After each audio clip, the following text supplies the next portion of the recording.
Okay, so today's problem is this one here from Practice Exam 10.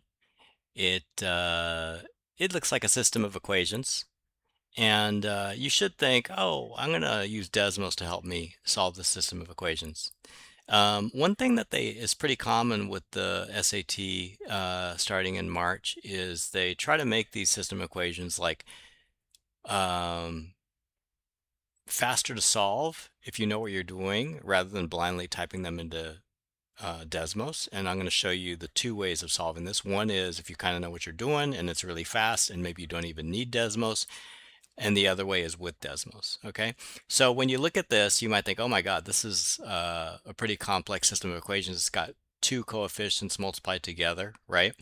And then they want you to give the answer in terms of 8x plus 7y. So you need to do another algebra operation to get the final answer.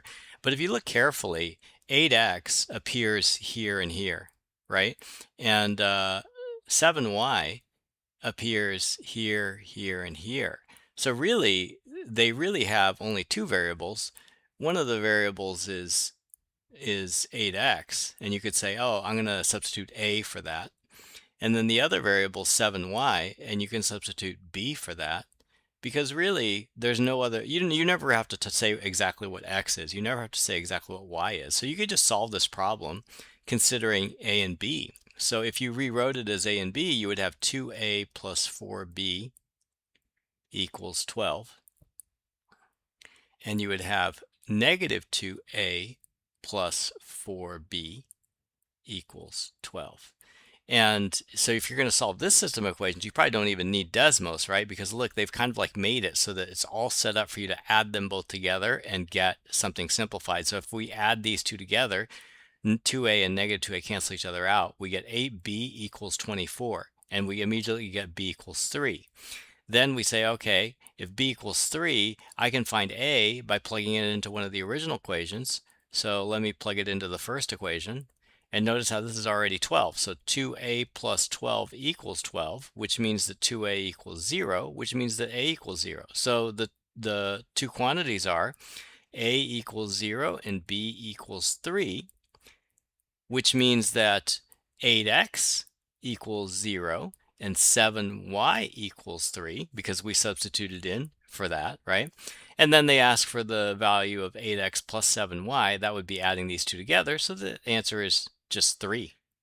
So you can see that this is like pretty quick if you recognize that 8x can be substituted in for a and 7y can be substituted in for b. Now, if you didn't see that and you were going to do everything with Desmos, then the first thing you might do is you might blindly type both of these equations into Desmos.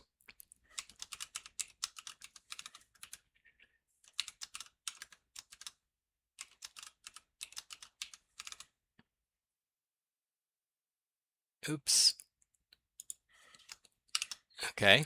And then I'll say, okay, my solution for x and y is 0, 0.42857. So that means my x is 0 and my y is 0.42857. They want me to give the value for 8x plus 7y. So that would be x, remember, is 0. And my y is 0.42847, 0.42847. And you can see that the answer is, or was it 0.42847? I can't remember. 42857, 42857. So my answer is very close to 3, and so the answer is actually 3, right? But because of rounding, it looks like it's slightly less.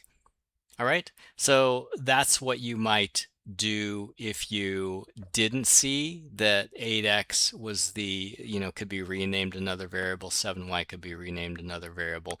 Another intermediate solution would be like maybe you realized a and b could be substituted in, and so then maybe you say, okay, I'm going to put 2x plus 4y equals 12, negative 2x plus 4y equals 12, and I'm going to find the solution of that is 0, 3. So 8x is 0, 7y is 3, If I add them together to get this result here, it would be 0 plus 3, so the answer would be 3. Okay, so you could use 100% Desmos, you could use 50% Desmos, but if you recognize that 8x could be renamed another variable, 7y could be renamed another variable, that makes things a little bit quicker, and that's something that they do often in this new SAT since March.